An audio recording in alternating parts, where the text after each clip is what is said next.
무릎을 꿇고 앉아있는 아이를 교사가 거칠게 벽으로 밀어붙이고 볼을 꼬집습니다. 또 다른 교사는 아이를 들어 밖으로 나갑니다. 특수교사 2명이 장애 아동을 돌보는 모습입니다. 특수교사가 있는 한 어린이집에서 벌어진 장애 아동 학대 사건이었습니다. 전달이 안 되잖아요. 그러니까 아이가 뭘 하고 있는지 전혀 몰라요. 그러니까 엄마는 아이가 갔다 오면 어쨌거나 이제 자기 손에서 벗어나 있잖아요. 보육을 하고 있으니까 그동안에 엄마는 휴식 기간인 거예요. 그러고 나면 끝나고 나면 이제 교육이라든가 치료 교실을 주로 다니다 보니까 거기에 하루 일과를 다 썼다 보니까 모를 수밖에 없어요. 장애 아동의 경우에는 의사 전달이 부족해 부모가 장애 아동 학대에 대한 사실을 인지하기 어려운 경우가 대부분이기 때문입니다. 장애 아동을 가진 학부모님들의 경우 그 특수학교 또는 특수교사에게 그 자기 아이를 맡겼잖아요. 맡겼을 때는 신뢰라는 게 있잖아요. 적어도 이 기관에 맡겼을 때는, 이 선생님들한테 맡겼을 때는 충분히 우리 아이들을 보호해주고 잘 지도해 줄 것이다. 이런 어떤 신뢰가 있었는데 그 신뢰를 깼다라고 하는 점에서는 굉장히 가슴 아픈 일이고 일어나서는 안 되는 일이고. 게다가 장애 아동 학대는 장애인뿐만 아니라 가족들에게까지 고통을 줍니다. 또 지원할 법률이 사실상 없다는 것도 문제입니다.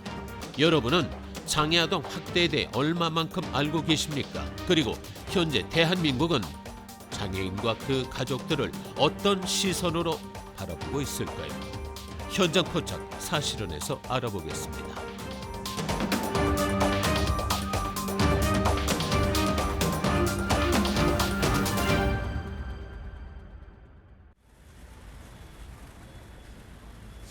(1961년 12월) 시행된 아동복지법에 따르면 1.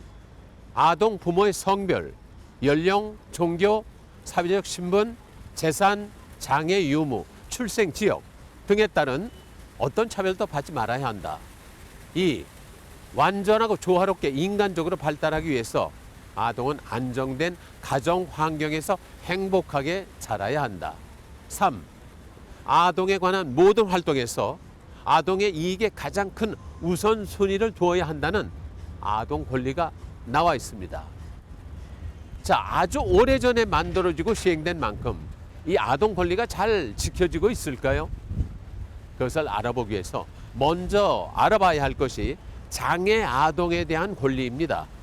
복지법 권리가 잘 지켜지고 있는지 알아보려면 가장 어렵고 힘든 사람, 즉 장애 아동의 복지와 권리가 얼마나 잘 지켜지고 있는지 알아보면 되니까요. 현재 대한민국의 장애 아동의 권리는 어느 정도일까요? 2019년 7월 시흥시 한 어린이집에서는 믿지 못할 사건이 벌어졌습니다. 특수교사 2명이 장애 아동을 2달에 걸쳐 71차례나 학대를 한 것입니다. 한 아이가 무릎을 꿇고 앉아 있습니다. 잠시 후 교사가 그 아이를 거칠게 벽으로 밀어붙이더니 볼을 꼬집습니다. 그리고 다른 교사는 아이를 들어 밖으로 나갑니다. 교사 2명에 의해 피해를 입은 아이는 발달장애를 가지고 있는 4세 아이였습니다. 그리고 장애 아동에게 학대를 가한 교사 2명은 특수교사였습니다. 단지 아이가 말을 잘 듣지 않는다는 이유로 교사가 가한 상해 사건. 장애인 아동의 경우 비장애인 아동보다 피해 정도가 심각합니다. 제작진은 현재 아이의 상태를 알아보기 위해 피해 아동 부모에게 인터뷰를 요청했습니다. 우리 아이 네. 사고 관련해서 아버님께 인터뷰 좀 요청드리려고 연락을 드렸습니다. 네네. 네. 말씀하셔도 돼요. 피해 아동 아버지는 인터뷰를 흔쾌히 허락했습니다. 그리고 인터뷰 장소까지 문자로 보내주었습니다. 하지만 인터뷰 하루 전날 피해 아동 부모로부터 인터뷰 거절의 문자가 도착했습니다. 전날 죄송합니다. 방송은 못할 것 같습니다. 이번 일로 아이는 물론 저도 와이프도 정신과 치료를 받고 있는 중이고 너무 지쳐있는 상태입니다. 죄송합니다. 제작진의 수차례 인터뷰 요청에도 피해 아동의 아버지는 문자 이후 전화조차 받아주지 않았습니다. 피해 아동 가족이 정신적으로 얼마나 고통을 받고 있는지 보이는 부분이었습니다. 제 친척 중에도 장애 아동을 한 명만 갖고 있는데도 부모는 정말 힘들어요. 인간이면 누구나 다 소중한 누군가의 아들이고 딸이고 또 부모이고 형제인 것처럼 그 장애 아동도 누군가에게는 아주 소중한 자녀고 또 형제고 아픈 손가락이에요. 그렇다면 초등학교나 중학교 등 학교에서 학대 피해를 받은 경우는 어떨까요? 제작진은 초등학교에서 친구들에게 바지를 내리는 등 성적 학대를 받은 피해 아동 부모에게 연락을 했습니다. 피해 아동 어머니는 인터뷰를 흔쾌히 허락했습니다. 하지만 1시간 후 피해 아동 어머니에게서 인터뷰를 거절한다는 문자가 왔습니다. 피해 아동 아버지가 인터뷰를 거절하라고 한 것입니다. 죄송해요. 생각하는 것도 남편은 안 되고 이제 조용히 아픈 기억 지우고 살라고 결국 또 저만 힘든 생활한다고 더 이상 하지 말래요. 죄송해요. 장애아동 가족들은 장애아동 학대로 인해 정신적인 스트레스가 심각했습니다. 그래서 제작진은 피해 사실을 잘 알고 있는 시흥시 장애인 부모연대 박희량 회장에게 인터뷰를 요청했습니다. 이 피해 사건 같은 경우에는 이게 단순히 장애아이하고 비장애 그 선에서 벗어난 부모님들까지 일어난 사건이에요. 그러니까 어떻게 됐냐면은 간단히 얘기하자면 이 친구가 장애아한테 성적인 이런 놀이 형태로 재미를 추구하는 식으로 해서 학습을 시켰어요.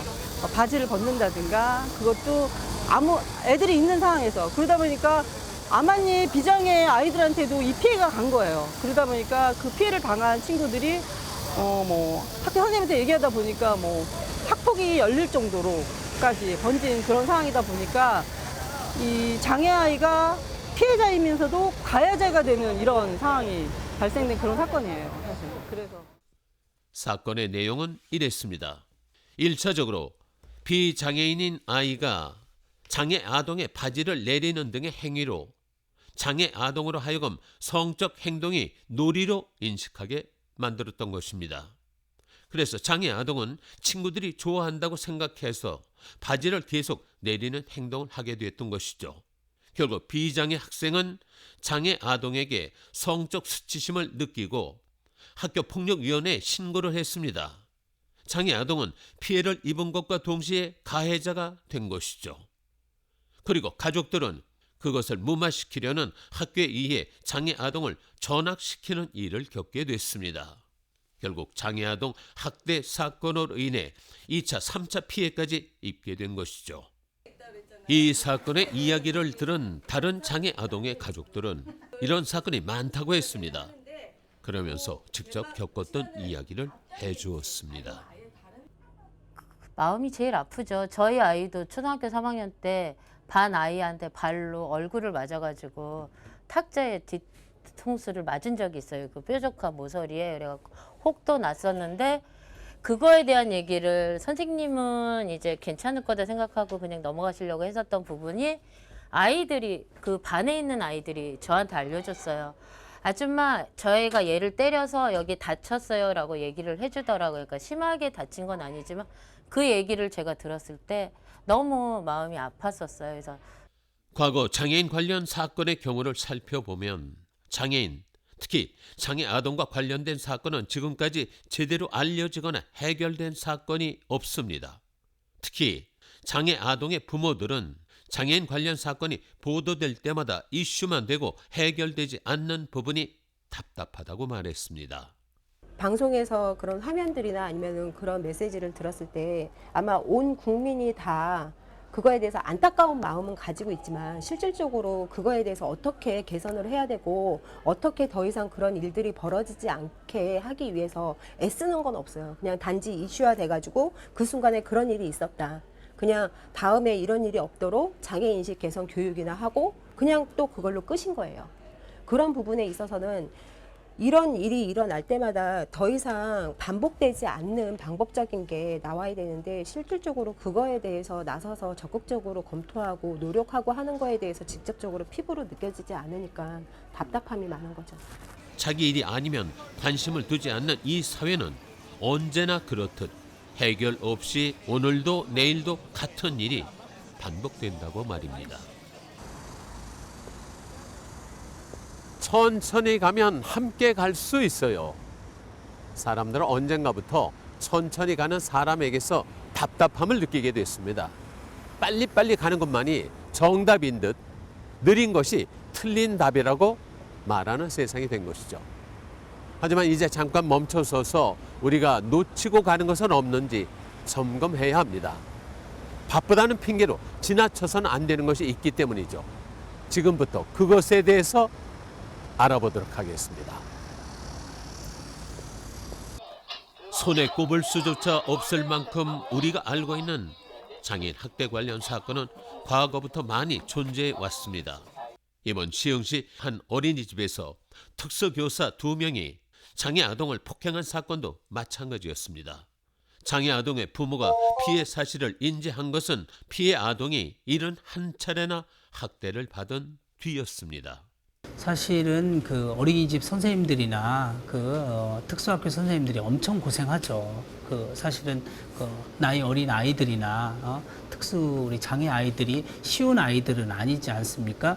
그래서 이제 그들이 말하는 소위 선생님들이 말하는 말귀를 이제 못 알아먹는다.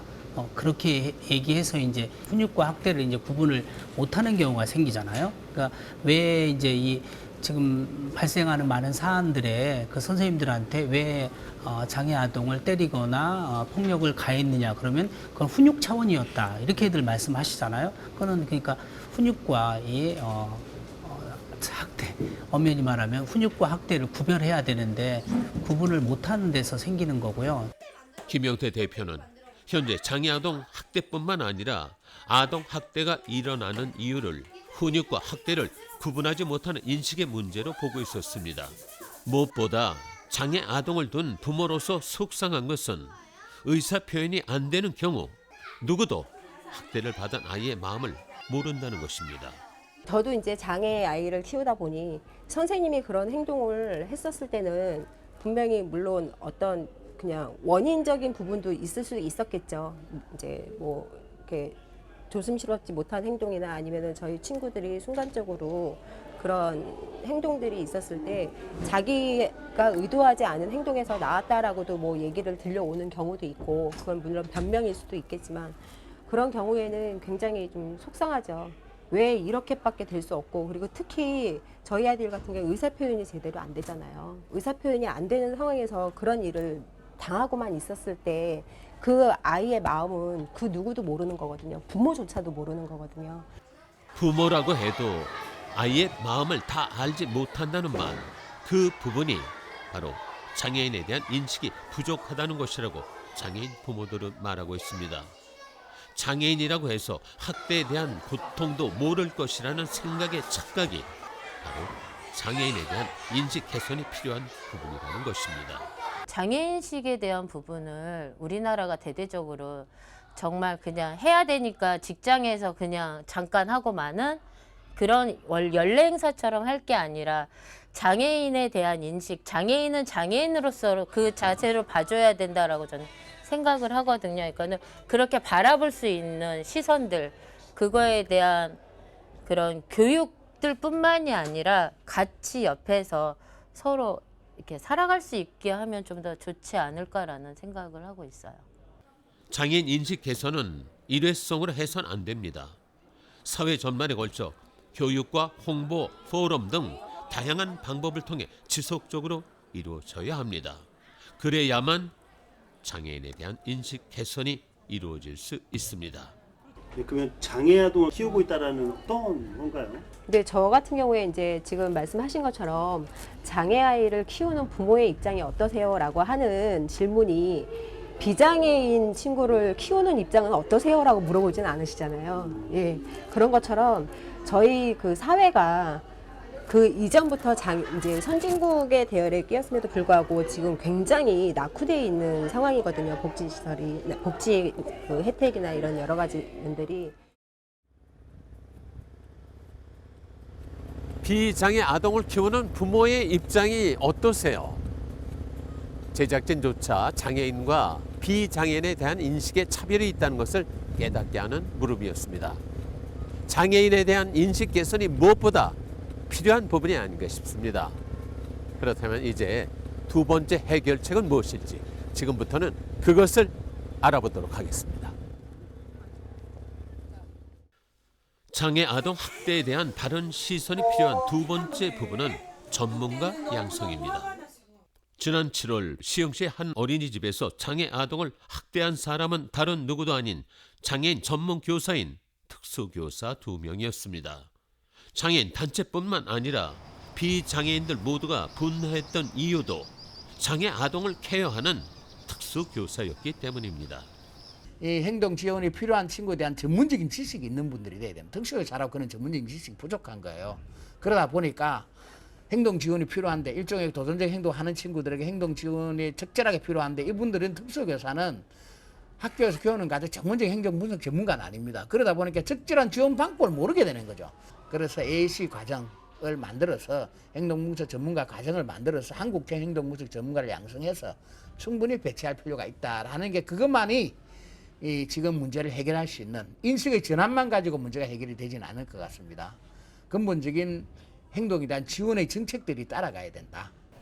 전국 장애인 부모연대 이윤종설 회장은 현재 우리나라에서는 장애인을 교육하는 특수교사는 인성 부분만 강조한 형태라고 말하고 있습니다. 특히 장애 아동 각각의 특성을 제대로 분석하는 행동 분석 전문가의 양성이 필요하다고 했습니다. 그리고 어떤 일이 사안이 발생했을 때 잘 그걸 지혜롭게 해결해낼 수 있는 그 능력을 가진 그런 전문가로 키우려면 일단 특수교사들에 대해서 조금 더 대우를 잘 해줘야 돼요.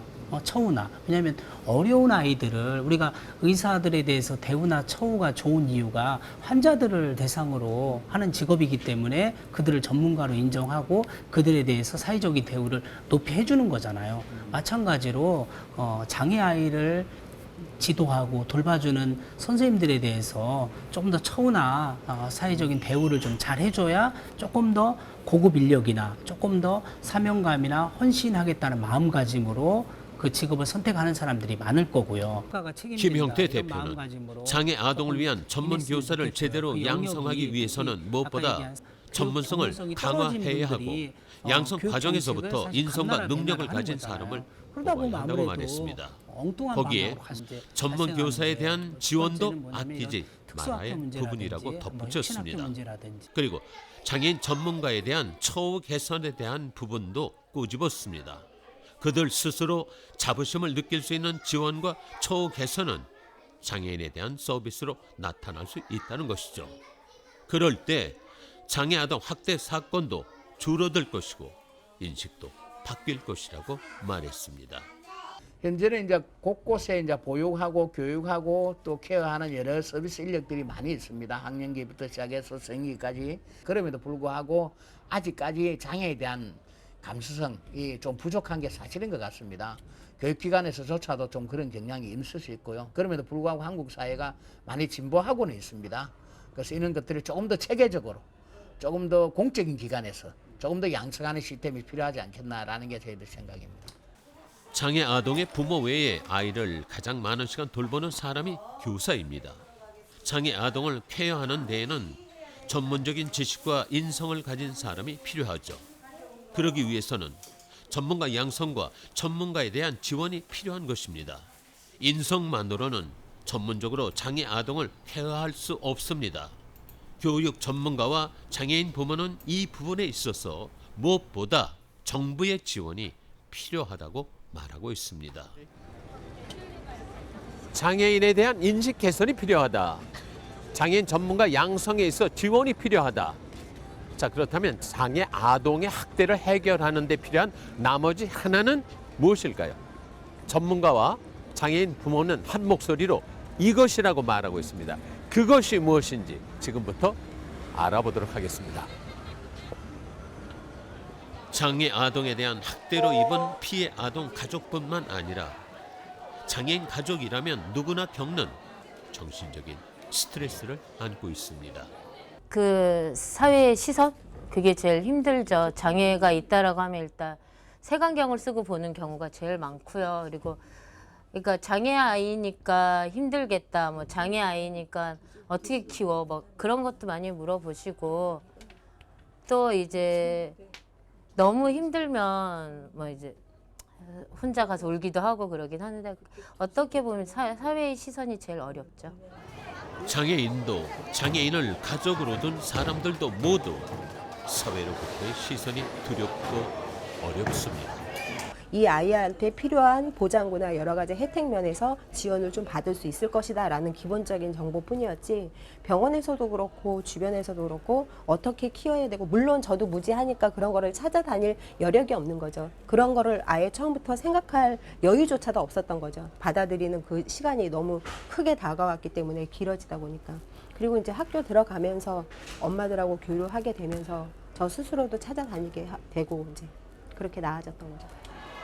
그리고 장애인의 가족으로서 가장 힘들었던 부분은 그 어디에서도 알려주지 않았던 지원들이었습니다.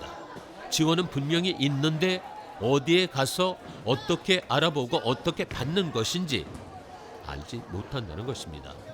그렇다고 장애인에 대한 지원이 많은 것도 질적으로 좋은 것도 아닙니다.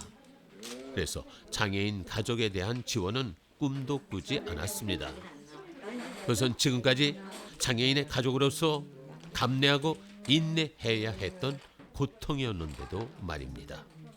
그래서 이제 사실은 가족들이 겪는 심리적인 고통, 특히나 이제 그렇게 폭행을 당한 가족들이 겪는 이중적인 고통, 비장애인 가족도 심리적 그런 당하면 굉장히 고통이 심할 건데요. 장애 플러스 그런 고통, 이중적인 고통을 갖고 있는 거죠. 이다 보니까 우울증이나 다양한 방식으로 부모들이 이제 대인기피증이나 다양한 방식으로 나타나고 있습니다. 이게 대해서 이제 가족 지원의 제도가 절실히 필요합니다. 선진국에는 아주 체계적인 가족 지원의 제도가 있습니다. 근데 우리는 이제 그런마 단계에 있는데요. 전국에 한 70여 개의 기초단체에서 가족지원센터라고 소규모로 운영하고 있습니다. 이럴 때도 역시 마찬가지로 국가가 나서서 장애인 가족에 대한 사실 가족이 행복해야 당사자도 행복합니다. 장애인 학대는 장애인 한 명의 고통으로 끝나지 않습니다. 장애인과 함께 그 가족도 우울증, 스트레스, 정신적인 충격을 받습니다. 그래서 장애인 지원과 장애인 가족에 대한 지원은 함께 이루어져야 한다고 말하고 있습니다. 장애인 권익옹호기관에 따르면 지난 2018년 1월부터 6월까지 접수된 학대 신고 중 장애인 학대 의심 사례는 984건에 달하며 학대, 경제적 착취로 판정된 사례는 218건, 노동력 착취 사례는 27건으로 나타났습니다.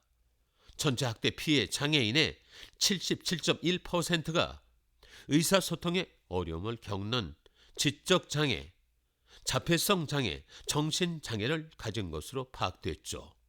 특히 장애 아동인 경우 그 피해 정도는 더 심각합니다. 그래서 장애 아동 학대에 대한 해결책 네 번째는 장애인 학대 처벌 특례법 제정이 필요하다고 전문가들은 말하고 있습니다. 지금까지 장애인과 관련된 학대 처벌은 솜방망이 처벌이었기 때문입니다. 교육부나 지역교육청에서 비장애 학생들에 대한 이제 자라나는 학생들에 대한 청소년에 대한 인식 개선이 이 사회에 짊어질 가장 인식 개선 전환점이죠. 이럴 때 좀 더 체계적으로 조금 더 시스템적으로 만들어질 필요가 있을 것 같습니다. 지금은 많이 하고는 있습니다. 새로운 교육부가 어쨌든 새로운 인식 개선을 여러 차례 많이 하고 있는데요. 그럼에도 불구하고 더 적극적으로 좀 할 필요가 있다고 보여집니다. 대다수의 사람은 장애인이 아닙니다. 장애인의 가족도 아닙니다. 그래서 우리는 장애인을 모른다는 변명 뒤에 숨어서 지금까지 살아왔습니다. 버스와 지하철 등 우리가 일상생활에서 바쁜 시간에 만나는 장애인과 그 가족이 주는 불편함에 불만이 담긴 시선으로 보았을 것입니다. 장애인과 그 가족들은 이런 불편한 시선들을 받으며 살아왔고 사회의 약자가 되었을 것입니다. 장애인과 가족은 말합니다. 기다리면 할 수 있고 천천히 가면 함께 갈 수 있다고 말입니다. 자, 이렇게 말하는 장애인과 가족들에게 우리는 이제 어떤 시선을 보내는 게 옳을까요? 지금까지 현장 포착 사실은이었습니다.